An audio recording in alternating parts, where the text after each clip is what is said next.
are being programmed whether you like it or not. Now, I've said this before, and I'll continue to say it.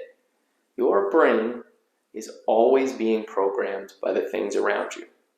And this is a big problem for almost everyone because we're constantly surrounded by different things in our environment. And a lot of the time, we don't get a chance to control a lot of these things. We're not born around great athletes, so we don't get that influence of what great athletes do. We're not born around people with tons of money, so we don't get those habits that people with lots of money have. This is a very common thing, and this is something that is explained in Rich Dad, Poor Dad. So when you think about, okay, how does this apply to my game? How does this apply to myself as a hockey player? Well, first of all, think of this as mental mechanics. Ways that your mind allows your body to perform. Because the things that are being put in are going to lead to things that go out. So if you have about 10 good things that enter into your mind, so whether it's something positive about goal scoring, whether it's something positive about working hard, positive about just life in general, gratitude, there can be a million different examples of this, but it takes about 10 good things in order to have one good output. This is at least my general estimate. And it's very easy for about, let's say, half of the things that come in at any given time to be negative. Sometimes it's actually way worse than that. Sometimes almost everything you're taking in is not really helping you move towards your goal. So think about how that's impacting all the outputs in your life. Think about how you're playing every single game. And to consider that it may not have to do with, oh, well, when I show up, I'm just not doing what I need to do. Consider that maybe you're not putting in the right inputs. You're not thinking in the right ways. You're not looking at each individual input that you have and considering, is this leading to outputs that I want? So let's kind of brainstorm and think about the different inputs you're getting and consider what's good, what's bad, what's happening. So first of all, a couple good examples. Be your coach, your teammates. Who else? Think about it as we're writing down. Coach, teammates, could be parents, right? They could be, let's say, your friends. And we won't go too crazy into this, but let's say podcasts. Put them over here. What else? Books that you're reading.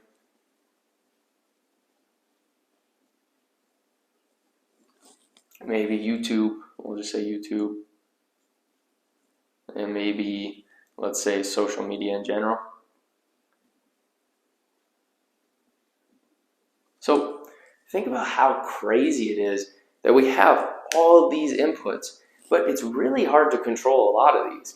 First of all, you think about these are a little more difficult to control.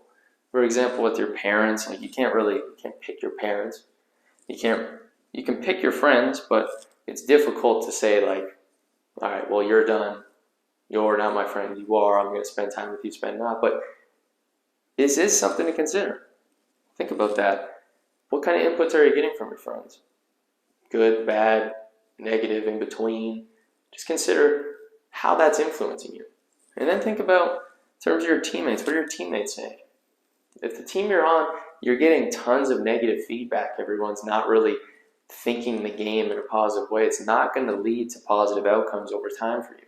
Same with coaches. Is your coach doing things that aren't really leading you to positive results?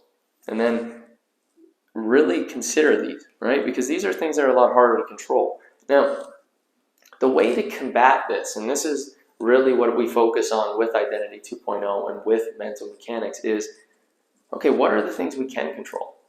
You can control the podcasts, the books, the YouTube. You can control social media by following, not following what you watch. Just consider how much control you have over which you can pick with these. And realize that this is where your actual power comes from.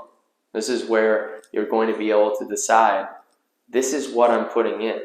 Just like when you put into a computer certain coding, you're going to get a certain website at the end of the day. If you've ever done any kind of coding with a program. And this allows you to realize that it's not out of your control. You're not just who you are. You're not just a certain type of player on this side. You're not just a certain anything. It comes from the inputs you have, and they are leading to who you are on the other side. And it's time to stop blaming yourself and start realizing you can control this. I know. You start to realize you have a little bit of responsibility. So this off season, take some time to think about what are the inputs that you're putting into your mind on a daily basis. And make a list and decide each thing, if it's what you want, if it's leading you to the outputs that you want, or if it's not. And I hope this helps. If you have questions, if you have anything that comes up, leave a comment below. And click the link below if you have any interest in learning more about what we do at Identity 2.0. Whether it's working on your mind, whether it's hockey sense, confidence, focus. We do everything at Identity 2.0. So I hope to see you guys soon. And I'll see you guys in the next video or within your next training course. Thanks for watching.